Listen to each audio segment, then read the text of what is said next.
कराची में बादल बरसेंगे मगर कब, चीफ मेट्रोलॉजिस्ट कराची ने शहरियों को आगाह कर दिया। आपको बताएंगे इस वीडियो में महकमा मौसमियात की जानिब से आई है बहुत ही शानदार अपडेट। मौसम के हवाले से, खास तौर पर वेदर लवर्स के हवाले से बहुत ही अहम अपडेट आई है। आपको बताएंगे कराची शहर का मौसम जो है उसके अंदर तूफान का जो नया सिलसिला दाखिल हो रहा है, सर्द हवाओं का, उसी के साथ साथ बारिश किस दिन होने वाली है और आइंदा आने वाले 24 घंटों में कराची का मौसम कैसा रहेगा, इस बारे में बात करेंगे। वीडियो के अंदर आगे बढ़ते हैं, अपने नाजरीन से गुजारिश भी करेंगे हमारे यूट्यूब चैनल को सब्सक्राइब करें, वीडियो को लाइक करें और घंटी के निशान पर क्लिक करना मत भूलिए।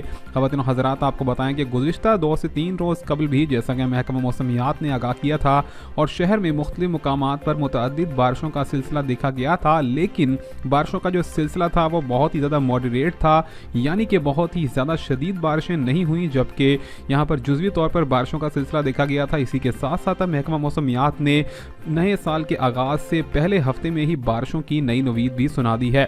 उनका कहना है कि शहरी इंतज़ाम भी कर लें क्योंकि सर्दी का मौसम जो है वो अपनी शिद्दत इख्तियार कर जाएगा पहले ही हफ्ते में और मौसम जो है वो ख़राब भी हो चुका है। बलूचिस्तान के अंदर यहाँ पर सर्द हवाओं और तूफ़ान का एक सिलसिला आज कराची शहर के अंदर भी दाखिल होगा और बलूचिस्तान में भी दाखिल होगा, जिसके बाद से आइंदा वाले हफ्ते में शदीद सर्दी की शिद्दत को महसूस भी किया जाएगा। मज़ीद अपडेट से भी जुड़े रहिए, चैनल को सब्सक्राइब, लाइक और शेयर करना मत भूलिए। अल्लाह हाफिज़।